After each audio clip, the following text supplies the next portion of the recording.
তামান্না ও রাসেল। তামান্নার কথাই আগে বলি। ওরা ছিল দুই বোন ও এক ভাই। বাবা হলেন স্কুল টিচার, মা হাউসওয়াইফ। শুধুমাত্র তামান্নার বাবা নয়, ওর কাকারাও সকলেই চাকরি বাকরি করতেন। এমনকি কাকার ছেলেরাও চাকরি করতেন। তামান্নার দাদাও ছিল ইঞ্জিনিয়ার। তামান্না পড়াশোনায় খুবই ভালো ছিল, দেখতেও ছিল খুব সুন্দর। ওদের বাড়ির লোক ছিল খুবই স্ট্রিক্ট এবং খুবই অহংকারী। নিজেরা যেই ছেলে দেখে দিত সেই ছেলের সাথেই তাদের বাড়ির মেয়েদেরকে বিয়ে করতে হতো। এবার আসি রাসেলের কথায়। রাসেলরা ছিল এক ভাই ও এক বোন। আগে দিদি, তারপর রাসেল। রাসেলের বাবাও ছিল কলেজের ক্লার্ক, মা ছিল হাউসওয়াইফ। রাসেলের বাবা মা ছিল খুবই ভদ্র মানুষ। তারা সকলকে নিয়ে থাকতে ভালোবাসত, কাউকে ছোট বড় করে দেখত না। তাদের চোখে সকলেই সমান। সবচেয়ে বড় কথা, তারা সবার আগে ছেলে মেয়েদের পছন্দকে গুরুত্ব দিতেন। নিজেদের পছন্দ তাদের উপর চাপিয়ে দিতেন না। এখনকার ছেলেমেয়েরা খুবই অ্যাক্টিভ। তারা সবসময়ই সোশ্যাল মিডিয়ায় ব্যস্ত থাকে। একইভাবে তামান্না ও রাসেলও তাই। তাদের প্রথম আলাপ হয় ফেসবুকে। প্রথমে অল্প অল্প আলাপ হতে হতে ধীরে ধীরে গভীর প্রেমে পরিণত হয়। তাদের দুজনের বাড়ি খুব একটি দূরে ছিল না, তাই তারা মাঝে মধ্যে দেখাও করত। এইভাবে বছর দুয়েক কেটে গেল। তারপর তারা বিয়ের সিদ্ধান্ত নেয়। কিন্তু হঠাৎ করেই একদিন রাসেলের মায়ের খুব জ্বর হয়, সাথে সর্দি কাশিও। তারা অনেক ডাক্তার দেখালেও কোনো কাজ হয়নি। অবশেষে তার মার কোভিড ধরা পড়ল। এই অবস্থায় তারা দেরি না করে চেন্নাইয়ে নিয়ে চলে যায় চিকিৎসার জন্য। সেখানে গিয়ে ডাক্তারবাবু বলে প্রচুর টাকা খরচ হবে, তারপরেও পেশেন্ট ঠিক হবে কিনা বলা যাবে না। রাসেলরা খুবই টেনশনের মধ্যে পড়ে গেল। তারা সম্পূর্ণ উপরওয়ালার উপর বিশ্বাস রেখে মায়ের চিকিৎসা শুরু করলো। রাসেলদের অনেক জমি জায়গা ছিল, সেইগুলো বন্ধক দিয়ে দিল এবং তার বাবার যত টাকা জমানো ছিল সব তার মায়ের চিকিৎসার জন্য খরচ করে ফেলল। উপরওয়ালার ইচ্ছায় রাসেলের মা মোটামুটি সুস্থ হয়ে উঠল।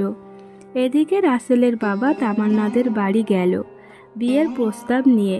তামান্নার বাবা খুব একটা রাজি ছিল না বিয়েটা দিতে, কারণ সে খোঁজ নিয়ে দেখেছে রাসেলদের আর কিছুই নেই। তামান্নার কাকারাও বিরোধিতা করতে লাগলো। এমনকি তামান্নার মামারাও বলতে লাগলো ওখানে বিয়ে দেওয়া যাবে না, ছেলে একে বেকার, তার উপরে এখন আর কিছুই নেই। তামান্না বারবার একই কথা বলতে লাগলো, আমি রাসেলের টাকা দেখে ভালোবাসিনি, আমি ওর মন দেখে ভালোবেসেছি, ও একজন ভালো মানুষ।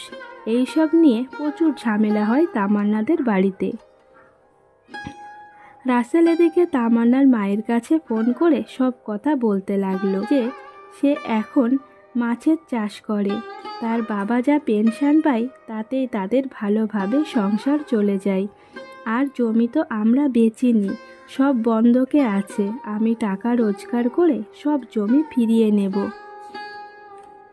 রাসেলের এইসব কথা শুনে তামান্নার মা অনেক খুশি হয়ে যায় আর ভাবে যে না, আমার মেয়েটা একটা ভালো ছেলে পছন্দ করেছে। তামান্নার মায়ের রিকোয়েস্টে সকলেই মোটামুটি রাজি হয়ে যায়। রীতিমতো দুই বাড়িতে কথাবার্তা হয়, তাদের আশীর্বাদের ডেট ফিক্সড হয়ে যায়। এদিকে আশীর্বাদের দুদিন আগে তামান্নার বাবার একজন বন্ধু বলল, কিরে, মেয়েকে একটা বেকার ছেলের হাতে তুলে দিচ্ছিস? আমার হাতে একটা ছেলে আছে, ছেলেটি রেলের চাকরি করে, চল কাল গিয়ে দেখে আসি। তামান্নার বাবা এই কথা বাড়ি না জানিয়ে তার কাকাদের সাথে বলল। তার কাকারাও বলল তবে রাসেল হাতে থাকুক, চলো কাল রেলের চাকরি করে ওই ছেলেটাকে দেখে আসি। এই কথা শুনে তামান্নার দুই বৌদি এবং একটি দাদা, মানে কাকার বৌমা এবং ছেলে, খুব রেগে যায় এবং সকলের সাথে ঝগড়া করে এবং সাফ সাফ বলে দেয় বিয়ে হলে রাসেলের সাথেই হবে, আর কোথাও নয়। তাই হলো, রাসেলের বাড়ি আগে আশীর্বাদ হলো, তারপর তামান্নাদের বাড়ি আশীর্বাদ হলো। তামান্নাকে আশীর্বাদ করতে এসে রেজিস্ট্রি বিয়েটা সেরে ফেলল রাসেল এবং সকল সমস্যার সমাপ্তি ঘটল। এখনও তাদের ঘটা করে বিয়ে হয়নি, তবে খুব শীঘ্রই হবে।